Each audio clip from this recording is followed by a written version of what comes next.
वालेकुम। अच्छा, उस दिन भी मैंने आप लोगों को पढ़ाया था, शायद टॉपिक थोड़ा सा रह गया हो। तो हमने आई थिंक आज पढ़ना था एमसीवी, एमसीएच और एमसीएचसी। ठीक है, इसके बारे में थोड़ा सा हम शॉर्टली देखेंगे। जो एमसीवी होता है मीन करपस्कुलर वॉल्यूम होता है, जिसे हम कहते हैं मीन सेल वॉल्यूम भी कहते हैं। ठीक है, इसकी जो नॉर्मल वैल्यू है 77 से लेकर 95 FL मतलब फेमटोलीटर। ठीक है, ये क्या होती है, अगर इसकी हम डेफिनेशन करेंगे तो ये होती है it is the measure of average volume of RBCs. कि आरबीसीज का एवरेज वॉल्यूम क्या है, एक जो आरबीसी है उसका एवरेज वॉल्यूम क्या है, कि उसका साइज़ कितना है। इस वॉल्यूम की जगह पे हम साइज़ भी कह सकते हैं। ठीक है, उस दिन मैंने आप लोगों को बताया था कि कितना वॉल्यूम है, कितना बड़ा आरबीसीज है। इसका मतलब ये है कि वो आरबीसीज का साइज़ कितना है, उसका वॉल्यूम कितना है। जैसे हमने पढ़ा था कि अगर ब्लड लॉस किसी पेशेंट का हो जाता है तो उसके आरबीसीज के वॉल्यूम के ऊपर कोई फ़र्क नहीं पड़ेगा। क्यों?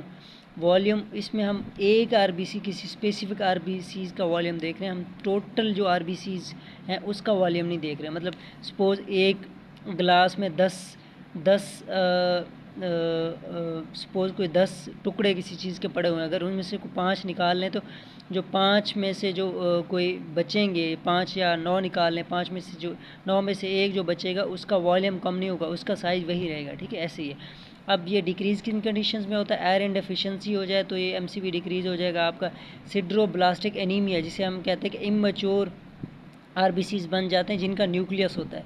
वैसे हमने क्या पढ़ा हुआ कि आरबीसीज का न्यूक्लियस नहीं होता, तो ऐसा अगर हो जाए कि आरबीसीज का न्यूक्लियस बन जाए तो उस बीमारी को क्या कहते हैं, सिड्रोब्लास्टिक एनीमिया हो जाता है। ठीक है, या हेरिडिटी डिजीज़ जैसे बी थैलासीमिया है, उसकी वजह से भी एमसीवी की वैल्यू डिक्रीज़ हो जाती है।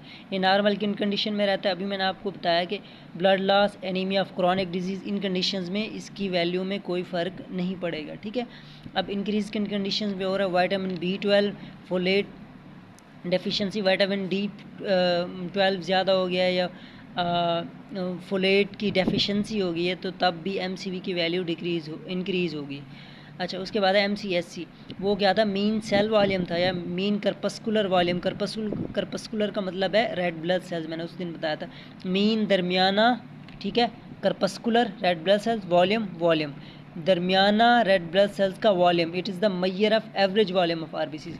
अगर इसका देखें, मीन दरमियाना corpuscular red blood cells, haemoglobin red blood cells की दरमियानी haemoglobin, average weight of HB in single erythrocyte. उस दिन मैंने बताया था कि एक आरबीसीज के ऊपर 270 मिलियन एचबीज अटैच हो सकती हैं। ठीक है, अब देख रहे हैं कि जो एक सिंगल एरेथ्रोसाइट है, ये सिंगल आरबीसीज है, उसके ऊपर जो 270 मिलियन या 270 मिलियन से कम भी हो सकते हैं, थोड़े से ज़्यादा भी हो सकते हैं, वो उन सारी एचबीज़ को मिला के उनका वेट कितना है। ठीक है, इसकी जो नॉर्मल वैल्यू है, जो उसका वेट है 27 से 32 पिकोग्राम है। ठीक है, एचबी का, कि इतनी HB is stored in single RBCs. 27 से 32 पिकोग्राम एक आरबीसीज के सेल में इतनी हीमोग्लोबिन वज़न रखती है, इतनी स्टोर होती है। ठीक है, अच्छा, एक इन कंडीशंस में हाई हो जाता है, एक होता है माइक्रोसाइटोसिस, दूसरा होता है माइक्रोसाइटोसिस। जो माइक्रोसाइटोसिस होता है उसमें क्या हो जाता है कि आरबीसीज का साइज़ बढ़ जाता है। तो आरबीसीज का साइज़ बढ़ेगा तो एचबी हीमोग्लोबिन के ज़्यादा मालिक्यूल अटैच होंगे तो क्या हो जाएगा, एमसीएच बढ़ जाएगी। अगर माइक्रोसाइटोसिस है तो स्मॉलर हमारे आरबीसीज होंगे तो कम क्या अटैच होंगे उसके साथ, एचबी के मालिक्यूल्स, तो इससे उसकी एमसीएच की वैल्यू डिक्रीज़ हो जाएगी। माइक्रोसाइटोसिस किन कंडीशंस में होता है, जिनमें आरबीसीज का साइज़ छोटा हो जाता है। आयरन की अगर डेफिशिएंसी हो जाए, हेरिडिटी डिजीज़ हो जाए, इसमें भी क्या हो जाता है, आयरन की अगर डेफिशिएंसी हो जाएगी तो आरबीसीज कमज़ोर हो जाएंगे ना। अगर कमज़ोर हो जाएंगे तो वो कमज़ोर पड़ जाएंगे, पतले हो जाएंगे, छोटे हो जाएंगे, जिसकी वजह से कम क्या होगा, आपके उसके साथ आरबीसीज अटैच होंगे, सॉरी हीमोग्लोबिन के मालिक्यूल्स कम से कम आरबीसीज के साथ अटैच होंगे। अच्छा, अब है हमारे पास एमसीएचसी। ठीक है, जैसे हमने पहला एमसीवी मीन सेल वॉल्यूम, दरमियाना रेड ब्लड सेल्स का वॉल्यूम। ठीक है, अगर उसे आसान करके पढ़ें, फिर एमसीएच दरमियाना रेड ब्लड सेल्स की हीमोग्लोबिन, फिर एमसीएचसी दरमियानी रेड ब्लड सेल्स की हीमोग्लोबिन कंसनट्रेशन, के रेड ब्लड सेल्स हैं जो उनकी दरमियानी हीमोग्लोबिन की कंसनट्रेशन एवरेज कितनी है, average concentration of HB and RBCs. यहाँ पे हमने क्या देखा था, किसी एक आरबीसीज के ऊपर कितना वेट है एचबी का। यहाँ पे हम देख रहे हैं average concentration of HB in RBCs, ठीक है। आरबीसीज में जो रेड ब्लड सेल्स हैं टोटल हैं, उनमें कितनी कंसंट्रेशन है किसकी, एचबी की, हीमोग्लोबिन की, कि हीमोग्लोबिन की कंसंट्रेशन आरबीसीज में कितनी है, ठीक है।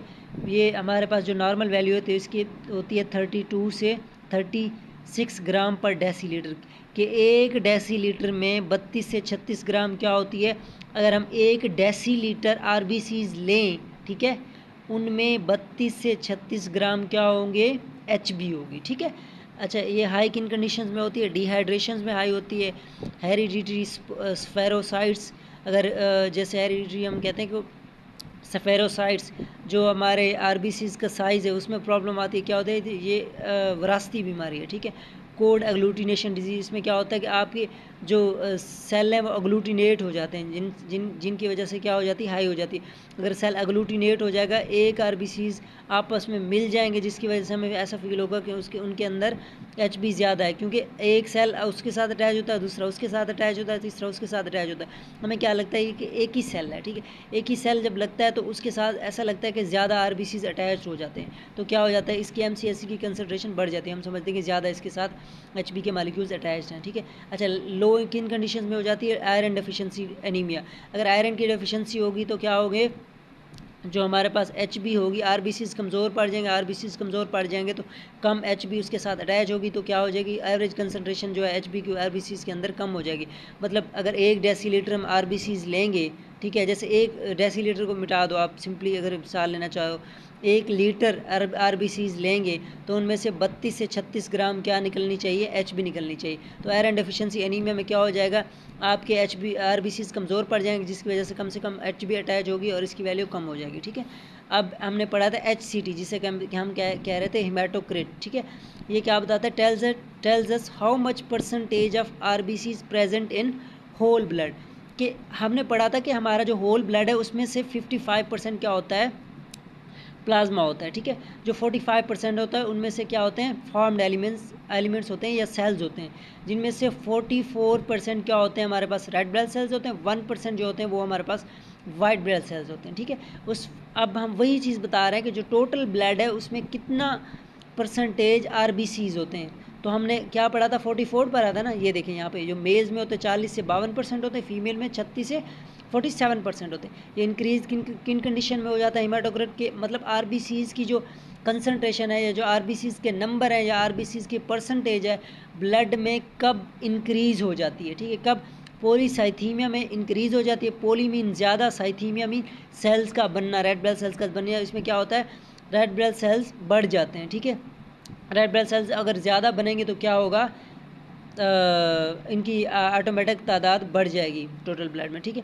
अब डिक्रीज़ किन कंडीशन में, तो एनीमिया, अगर खून की कमी हो जाए तो हम उससे क्या कहते हैं, एनीमिया। उसमें क्या होता है कि आपकी जो रेड ब्लड सेल्स की प्रोडक्शन है बोन मैरो से क्या हो जाती है, ख़त्म हो जाती है, प्रोडक्शन नहीं होती। अब जो है हमारे पास एनीमिया की 3 स्टेजेस होती हैं, स्टेज 1, स्टेज 2 और स्टेज 3, ठीक है। जो स्टेज 1 है उसमें क्या होता है, हमारे पास आयरन जो है बून मैरो में बनता ही नहीं है, ठीक है। बून मैरो में अगर आयरन नहीं बनेगा तो आयरन ट्रांसफ़र नहीं होगा, तो आयरन अगर ट्रांसफ़र नहीं होगा तो loss of iron in HB, जो क्या होगा, जो आयरन होगा तो एचबी में आयरन का काम क्या है आपको पता है, आयरन एक ग्लू का काम करता है, एचबी को आरबीसीज के साथ अटैच करवाता है। अगर आयरन ही नहीं होगा तो आरबीसीज के साथ एचबी अटैच नहीं होगी। अगर एचबी अटैच नहीं होगी तो क्या हो जाएगी, एचबी की वैल्यू कम हो जाएगी, आरबीसीज की भी वैल्यू कम हो जाएगी। अगर आरबीसीज और एचबी आपस में मिलते हैं तो क्या होता है, एचबी की वैल्यू बढ़ती है, जिसे हम क्या कहते हैं, इसके पास गैसेस एक्सचेंज इजीली हो सकती है और इसकी खून की ज़्यादती है अगर किसी की एचबी बढ़ जाए। अगर एचबी अटैच ही नहीं हो रही है आरबीसीज के साथ, ऐसे फ्रीली घूम रही है, तो उसकी कोई वैल्यू नहीं होती, फिर हम उसे क्या कहेंगे, एनीमिया है, उसे खून की कमी है, ठीक है।